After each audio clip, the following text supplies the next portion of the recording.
Hello every one, ആദ്യം തന്നെ എല്ലാവർക്കും അഡ്വാൻസ് ഹാപ്പി ഈസ്റ്റർ. നാളെ ഈസ്റ്റർ ആണല്ലേ.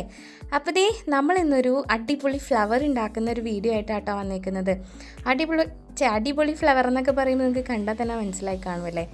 ഒരു ഫ്ലവറിൻ്റെ വലിയ ഫ്ലവറിൻ്റെ മേലെ കുഞ്ഞു ഫ്ലവർ, അതിൻ്റെ മേലെ അതിന് കുഞ്ഞൊരു ഫ്ലവർ, അങ്ങനത്തെ ഒരു ഫ്ലവറിൻ്റെ വീഡിയോ ആയിട്ടാട്ടോ വന്നേക്കുന്നത്. ഈ കാണിക്കണ പോലെ ഫോൾഡിങ് പരിപാടികൾ ആദ്യം ചെയ്യുക. എന്നിട്ട് ഒരല്ലി നമ്മൾ ആദ്യം വരച്ചെടുക്കണം കേട്ടോ. ചിലപ്പോൾ നമ്മൾ ആദ്യം വരയ്ക്കുമ്പോൾ ശരിയായില്ല, എന്നിട്ട് പിന്നെ വരയ്ക്കുക. ആദ്യമൊക്കെ ചെയ്യുമ്പോൾ വരച്ചാൽ മതി കേട്ടോ, പിന്നെ നമുക്ക് വരയ്ക്കേണ്ട ആവശ്യമൊന്നും വരത്തില്ല. അങ്ങനെ ഇത് ഏറ്റവും ഈസി ആയിട്ടുള്ള ഫ്ലവർ ആട്ടോ അത്.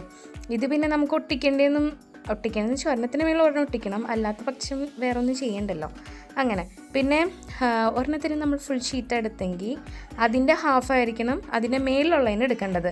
പക്ഷേ അതിൻ്റെ മേളിലെന്ന് വെച്ചാൽ പിന്നെയും ഒരെണ്ണം കൂടി വരുമല്ലോ, അതിന് മേളിലുള്ളതിൽ നമ്മൾ എന്ത് ചെയ്യണം, അതിനും മേളിലുള്ളതിന് അതിനും കുഞ്ഞ് ഷീറ്റ് എടുക്കുക. അങ്ങനെ അപ്പോൾ കുഞ്ഞ് ഷീറ്റ് എടുക്കുമ്പോൾ പൂവിൻ്റെ വലിപ്പവും നമുക്ക് കുറഞ്ഞു കിട്ടും. അപ്പോൾ ദേ ലാസ്റ്റ് ഫ്ലവർ ആട്ടോ നമ്മൾ ഈ മടക്കിക്കൊണ്ടിരിക്കണം. കണ്ടോ, ആദ്യം നമ്മൾ അത്രയുള്ള ഷീറ്റ് എടുത്തെങ്കിൽ അതിൻ്റെ പകുതി ആട്ടോ നമ്മൾ അടുത്തേന് എടുത്തത്. അങ്ങനെ എടുത്തത് നമ്മൾ മടക്കിയെടുത്തു. പിന്നെ ഇതിന് അല്ലി വരച്ചാലും കാണില്ല കേട്ടോ, അതുകൊണ്ടാട്ടോ ഇതിൻ്റെ അല്ലി ഞാൻ വരയ്ക്കാണ്ടിരുന്നത്.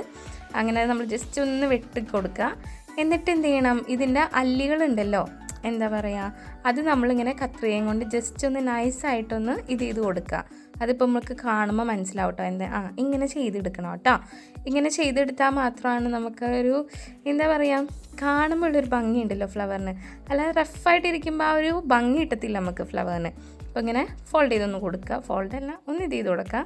എന്നിട്ട് ഒട്ടിക്കണതിന് തൊട്ട് മുന്നേ ചെയ്യുന്നതാണ് നല്ലത്. ഒട്ടിച്ച് കഴിഞ്ഞിട്ട് ചെയ്ത് കഴിയുമ്പോൾ ചിലപ്പോൾ പറഞ്ഞൊക്കെ കയ്യിലിരിക്കും, ചിലപ്പോൾ കീറിപ്പോവും. അതിനേക്കാളും ഭേദം അതിന് മുന്നേ ചെയ്യണത്. പിന്നെ പേപ്പറാണെന്നുള്ള ഓർമ്മയിൽ വേണം നമ്മൾ വലിക്കാനായിട്ട്, അല്ലെങ്കിൽ എന്ത് പറ്റും, കീറി കയ്യിലിരിക്കും. ഒരു അല്ലിയൊക്കെ പോകുന്നതിന് കഴിയുമ്പോൾ തീർന്നില്ലേ, ആ പൂവിൻ്റെ ഭംഗി തീർന്ന്. അപ്പോൾ നമ്മൾ അതും കൂടി ഒട്ടിച്ച് കൊടുത്തിട്ടുണ്ട്. ഇനിയിപ്പോൾ ചെറിയൊരു മിനുക്ക് പണി, അല്ലെങ്കിൽ കുറച്ചും കൂടി ഒന്ന് അട്രാക്റ്റീവ് ആക്കാനായിട്ട് ആ കുഞ്ഞു പൂവില്ലേ അതിന് നടുക്ക് ഇവിടെ ബീഡ്സ് ഇരിപ്പുണ്ടായിരുന്നു കേട്ടോ. നമ്മൾ ഈ ഹാഫ് കട്ടായിട്ടുള്ള ബീഡ്സ് ഇല്ലേ, അതാട്ടോ കയ്യിലുണ്ടായിരുന്നത്. എൻ്റെ കയ്യിൽ അതാണ് ഉണ്ടായിരുന്നത്, അപ്പോൾ ഞാനത് ഒട്ടിച്ചു കൊടുത്തു. നിങ്ങളുടെ കയ്യിൽ ഏതാണുള്ളത് അത് നിങ്ങൾക്ക് ഒട്ടിച്ചു കൊടുക്കാം കേട്ടോ. പിന്നെ നമ്മുടെ ഇങ്ങനത്തെ വീഡിയോസൊക്കെ ഇഷ്ടമാവുകയാണെങ്കിൽ എന്ത് ചെയ്യണം, ഒന്ന് സബ്സ്ക്രൈബ് ചെയ്ത് സപ്പോർട്ട് ചെയ്യില്ലേ, ലൈക്കും ചെയ്യണേ. Like, share and subscribe. Thank you.